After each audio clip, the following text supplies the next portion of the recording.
What's up, people? We're back in the lab. Today, we're going to be talking about the Constitution. What is the Constitution? You'll hear people throw around words like, that's unconstitutional, or a loose reading of the Constitution. What is all of that? The simple answer, the U.S. history answer, is the Constitution is the law of the land. But what does that mean? For our purposes, the Constitution is a breakdown of the things that the government can do, what the government cannot do, and things that the government may or may not be able to do. That's it. As I begin to talk about the Constitution, I want to stress how important it is to differentiate the three branches of government, because the Constitution outlines each branch separately so that it gets its own light, it gets its own love. Because they have very different jobs, they have very different instructions.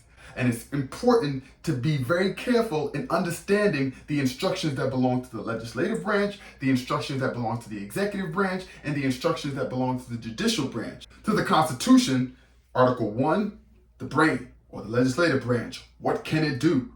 What can it not do? Article 2, the executive branch, or the body. What can it do? What can it not do? Article 3, the heart and the soul, or the judicial branch. What can it do? What can it not do? I like to think about the Constitution as the third part in a 4-part series. The first part is the Declaration of Independence. It's the document that said that the colonists no longer wanted to be a part of Britain. They wanted their independence. They wanted their freedom. This is the freedom that they fought for in the Revolutionary War. The second part is the Articles of Confederation. Because the colonists no longer wanted to be a part of Britain, they needed to be their own thing. They needed to govern themselves. And so the Articles of Confederation was their first attempt at governing themselves. But they quickly found out that they needed to update it because it wasn't working as it should. The third part is the Constitution, which we're going to talk about today. The Constitution is the update of the Articles of Confederation. The fourth part, which is upcoming, is the Bill of Rights.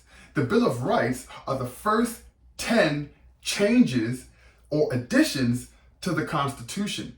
When folks realized that the Constitution was all of this power that was given to the government, there were fears that there was no power given to the people themselves. How are you going to give the government all of this power to do all of these things, but yet the people themselves have no power? The Bill of Rights. This is the Constitution. Last but not least, I want to quickly talk about the purpose. And you'll find the purpose of the Constitution in the preamble, which is right before all of Article 1, 2, 3, and the rest. The preamble, which is the purpose. We the people.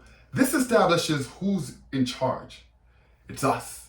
It's the citizens. It's no king like how it was before when England governed the colonies. It's we, the people. One of my favorite lines, in order to form a more perfect union, it acknowledges the purpose, but it also acknowledges that things can always get better. There is a goal to continue to get better and not stop, but continue to get better. So in order to form a more perfect union, let's keep going to reach the ideal. This is the very essence of hope. Establish justice, being fair, being equitable. This is the hard part. This is the part that we're constantly trying to work on. To ensure domestic tranquility, that's peace.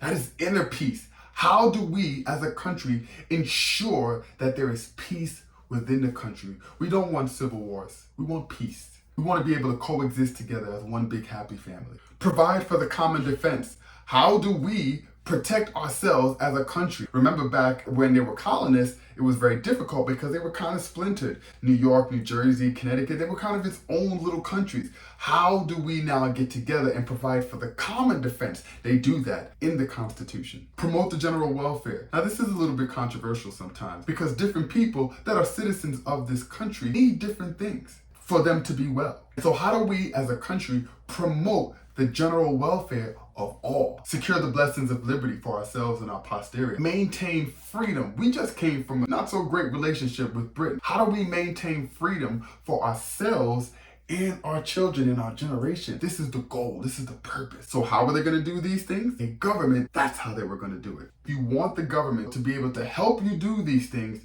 you have to give them the power to do so. You have to give them the keys to do so. And this is what the Constitution is about. The Constitution is the power that is given to the government in an attempt to achieve the goals that are in the preamble, form a more perfect union, establish justice, ensure domestic tranquility, provide for the common defense, promote the general welfare, secure the blessings of liberty for ourselves and our posterior. So hit subscribe, hit the notification bell. We are talking about the Constitution. And ordinary folks like you and me, we're going to be learning about things that will help us make informed choices. We're going to be learning about things that will allow us to have this civic engagement that we actually need. Let's jump into it.